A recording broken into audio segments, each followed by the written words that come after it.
Bonjour ami Sagittaire et bienvenue dans ta guidance de cette année 2025 pour ton signe astrologique, donc du Sagittaire, mais également pour ce signe s'il est ton ascendant et ainsi que ton descendant. Deux signes complémentaires à aller toujours écouter en parallèle de ton signe le solaire pour avoir l'entièreté des vibrations pour cette année, en tout cas 2025. Donc si tu ne sais pas comment aller chercher, comment trouver ton ascendant et ton descendant, eh bien écoute, je te conseille tout simplement d'aller te renseigner sur internet en rentrant tes informations de naissance et ainsi tu pourras y accéder et aller écouter les guidances correspondantes. Donc on va démarrer pour cette année 2025 sur une guidance qui va se réaliser sur 12 lames que je vais disposer en cercle comme je peux parce que je suis dans mon cabinet de soins sur mon petit bureau, donc je n'ai pas beaucoup de place hélas, mais ne t'inquiète pas, je te montrerai au fur et à mesure les cartes au moment où je les tirerai. 2, 3, 4, 5, 6, 7, 8, 9, 10, 11 et 12. Voilà, très bien. Donc on va faire comme ça pour...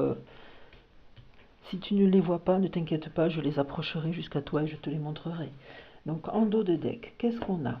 On trouve la trahison, le Styx, la dépendance et la famille. C'est intéressant, tout ça, on va aller étudier de plus près ce que ces cartes viennent nous raconter pour ton année 2025, mon ami Sagittaire. Allez, on démarre avec la première lame, qui est la carte du consultant, la carte qui te représente et qui représente les intentions que tu as choisi de mettre sur ton année 2025. Donc là, pour cette année, on a la perte. Donc ça, qu'est-ce que ça veut nous dire? Ça veut nous dire que pour 2025, je pense que tu es en train de te délester. C'est vrai, si tu regardes l'image, c'est plutôt ça, c'est que tu vois, la personne, on dirait qu'elle jette elle-même une clé. C'est que tu es en train de te délester finalement de choses que tu n'as plus besoin de porter. Et tu vois, c'est en lien là avec ce qui est sorti sur le dos de deck. On retrouve la dépendance. Peut-être que tu es en train de couper des liens qui sont toxiques. Peut-être que ce sont des liens au sein de ta famille. Peut-être parce que tu as eu un sentiment de trahison et que tu t'aperçois que le chemin est fermé et qu'il faut prendre un autre chemin.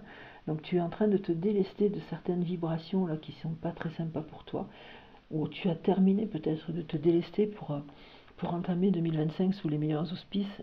La perte pour moi c'est vraiment plutôt dans ce sens-là que je l'entends.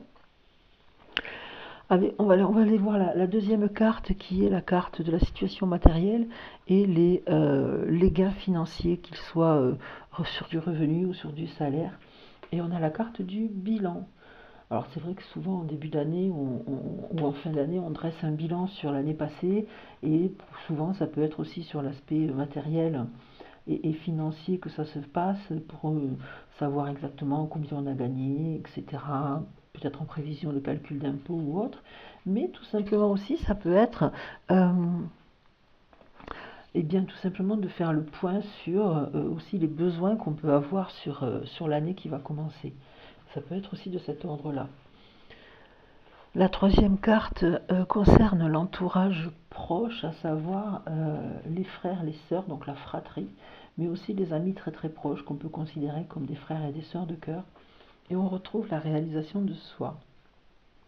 Une carte magnifique, une carte magnifique avec cette rose en bouton de rose là qui est sur le point d'éclore vraiment et de s'épanouir, on le ressent bien et on voit bien, hein, je ne sais pas si tu vois, mais tout à fait en haut là il y a une toute petite personne, le dessin d'une toute petite personne, je ne sais pas si tu la vois bien, j'essaie de te la montrer parce qu'elle a réussi à gravir ce sommet et elle est arrivée voilà, tout à fait en haut, et elle s'est enfin réalisée, donc c'est une carte magnifique. Et par rapport à la fratrie et aux amis proches, ça peut être en fait un rapprochement, c'est comme ça que je le ressens, ça peut être un rapprochement auprès de ces gens-là qui comptent pour toi, pour justement te réaliser, t'épanouir comme ce bouton de rose là qui va éclore et qui va s'épanouir. Ouais, vraiment aller chercher peut-être auprès d'eux le, ce qui te manque peut-être pour réussir à gravir cette montagne pour arriver jusqu'à la pleine réalisation de qui tu es, si ce sont des gens de confiance pour toi. La quatrième carte, c'est le foyer et c'est surtout la famille, mais dans sa filiation par le père. Donc tout ce qui concerne ton père, ton géniteur, ou celui qui t'a élevé en tout cas, et celui qui a représenté l'image masculine paternelle tout au long de ta vie. Et au sein de cette filiation, donc, ça peut le concerner directement, ça peut te concerner si tu es un homme et que tu es un papa, et ça peut concerner les personnes qui sont sur cette branche-là de ton arbre généalogique. Et nous avons les sentiments exacerbés. Donc là, ça veut dire que il y a peut-être des situations difficiles, et je rebondis sur la carte du stick là, avec le côté en face c'est bouché, c'est un mur et on peut ni le franchir et ni le contourner. Avec cette notion de trahison, je sens qu'il y a peut-être quelque chose de cet ordre-là. Et tu vois, il y avait bien la carte de la famille qui était sortie, donc ça se joue peut-être à ce niveau-là, qu'il y a ce sentiment exacerbé, peut-être de tourner en rond ou d'être pris dans un tumulte émotionnel qui fait qu'on se sent un peu pris au piège. Donc il y a peut-être quelque chose à aller voir de ce côté-là. Essaye de voir comment tu fais résonner ce que je te dis, comment ça vibre en toi. Et peut-être que ça pourra t'apporter quelques lumières. La carte 5, c'est la carte des plaisirs, des joies de la vie sentimentale, les enfants, la grossesse et les projets de création. Et nous avons la carte de la prise de responsabilité. Donc c'est intéressant dans le sens où effectivement ça peut être un engagement au niveau de la vie sentimentale, une union. Ça peut être aussi un désir de grossesse, un désir de fonder une famille. Ça peut être aussi une prise de responsabilité par rapport à ses propres enfants. Et la famille est toujours là, hein, donc ça tourne beaucoup autour de la famille, cette guidance finalement. Et oui, effectivement, ça peut être aussi en lien avec le fait que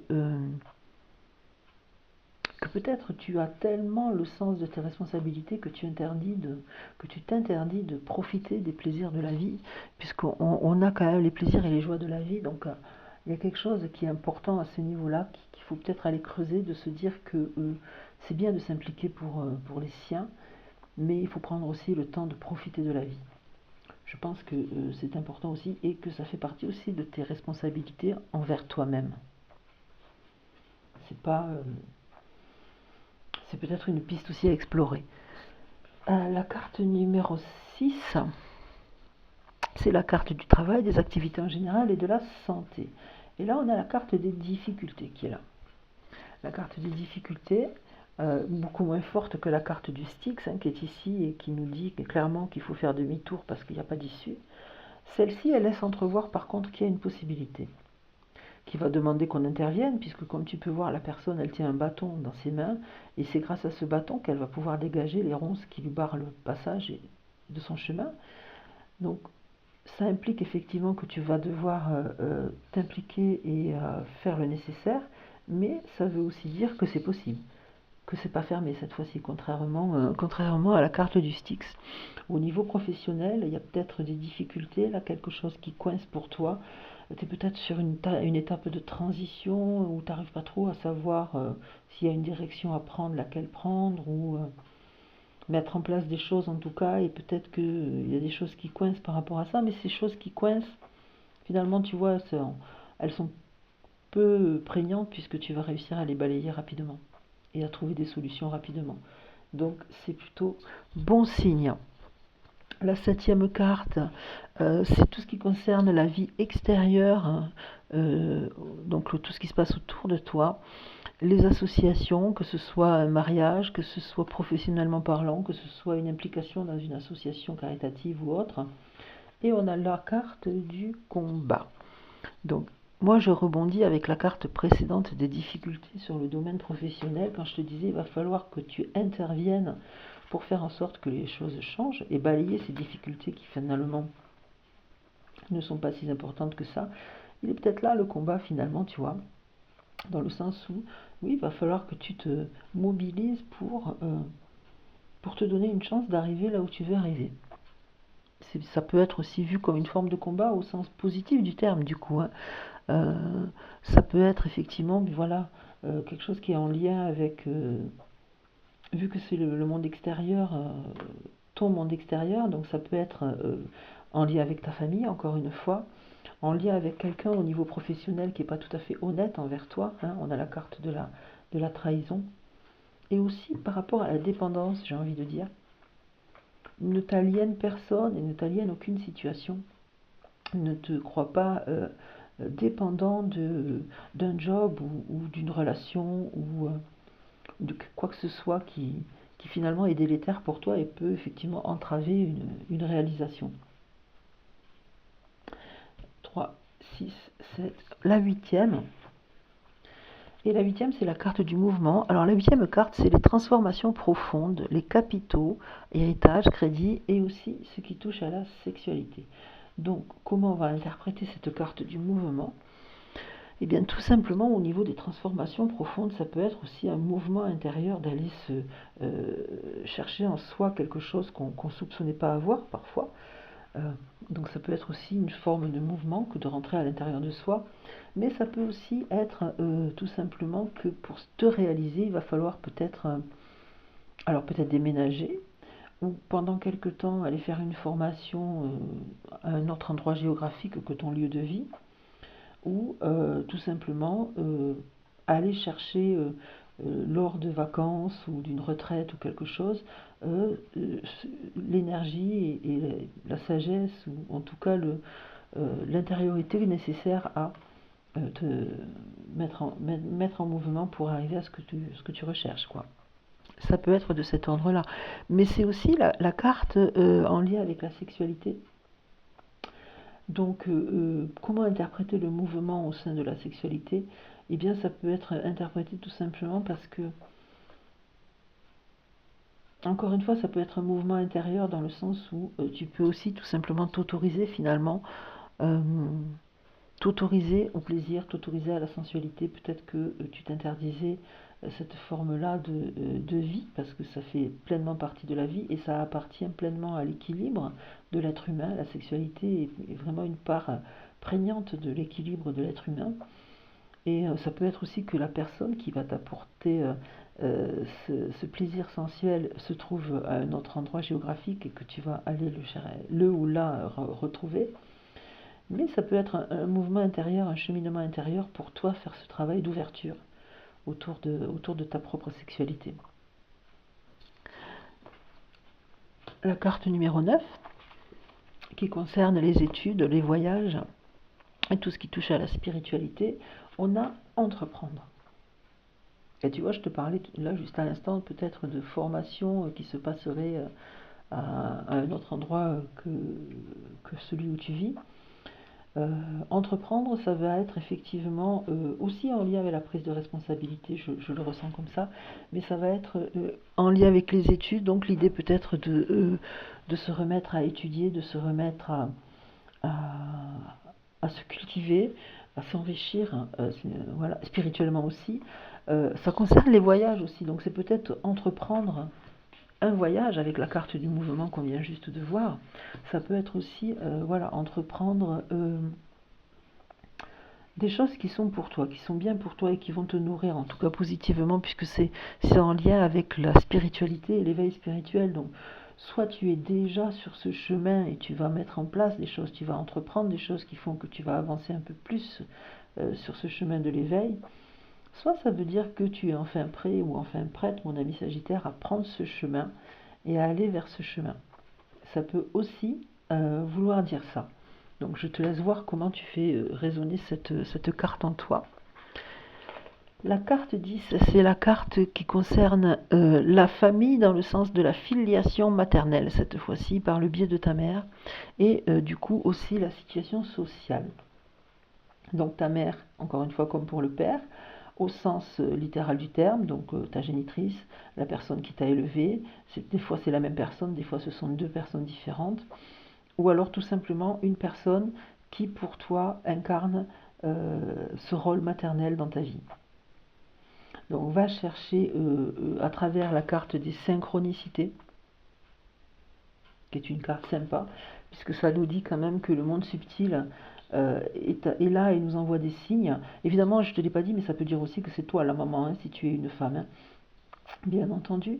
Et là, le monde subtil, en fait, enfin, c'est pas le monde subtil directement la carte, c'est les synchronicités, mais c'est aussi en lien avec le monde subtil, parce que ça veut dire que le monde subtil est là et qu'il nous envoie des signes, des synchronicités, des événements, des petites choses sur notre chemin, sur notre route.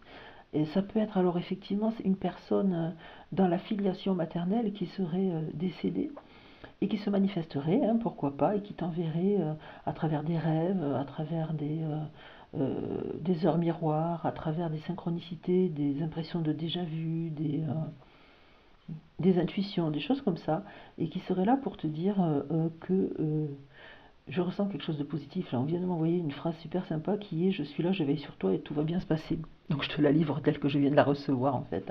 Je suis là, je veille sur toi et tout va bien se passer. Donc c'est plutôt quelque chose de positif que cette carte des synchronicités soit attentif et attentive à tous les petits signes pour être dans la gratitude quand tu les vois, pour remercier du coup euh, cet être qui te les adresse.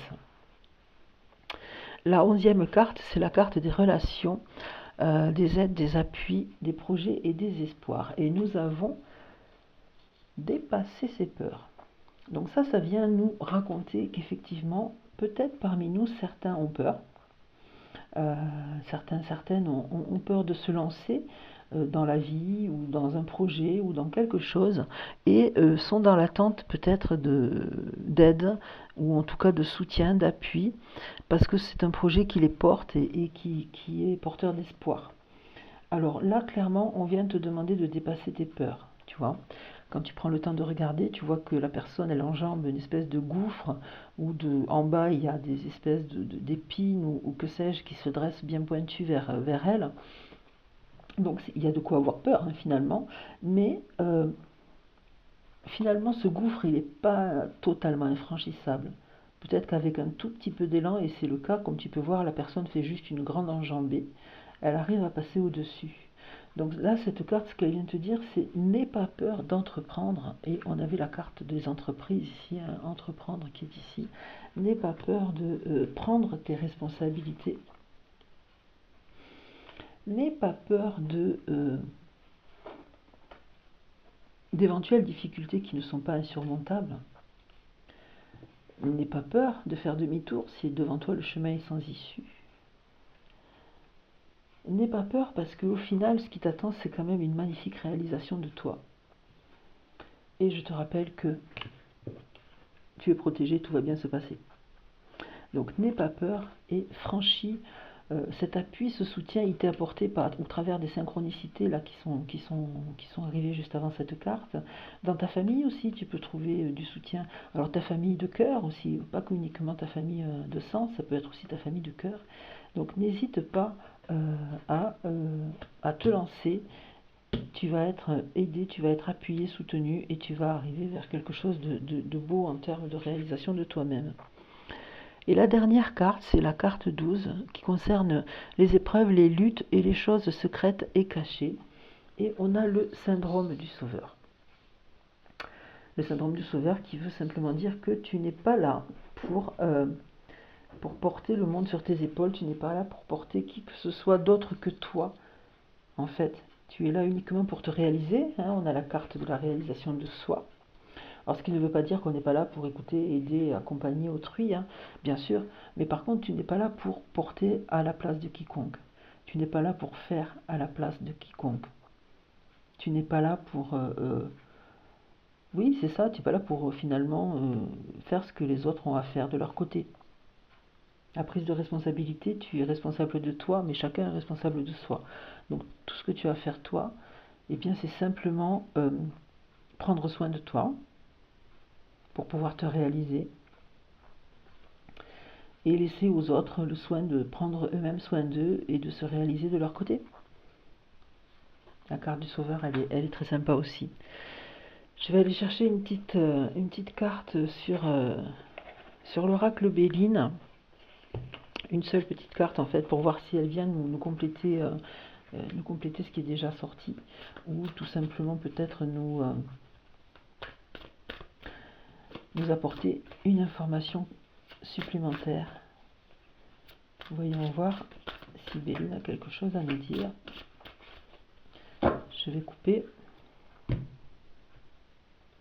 et j'ai sorti la carte de la fatalité. Donc la carte de la fatalité qui vient te dire tout simplement que même si tu te trouves dans une situation où tu as l'impression que c'est sans issue, qu'il y a trop de difficultés, que tu es pris dans un tourbillon émotionnel dont tu te sens prisonnier, que tu te sens dépendant, cette carte, elle vient te dire que il n'y a pas de fatalité.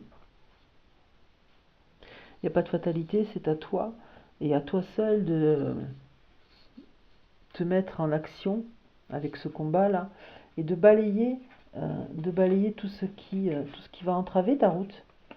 De balayer, tu vois, comme dans la carte des difficultés, là, balayer tout ce qui vient entraver ton chemin pour aller pour prendre tes responsabilités et pour entreprendre cette belle réalisation de toi en dépassant tes peurs.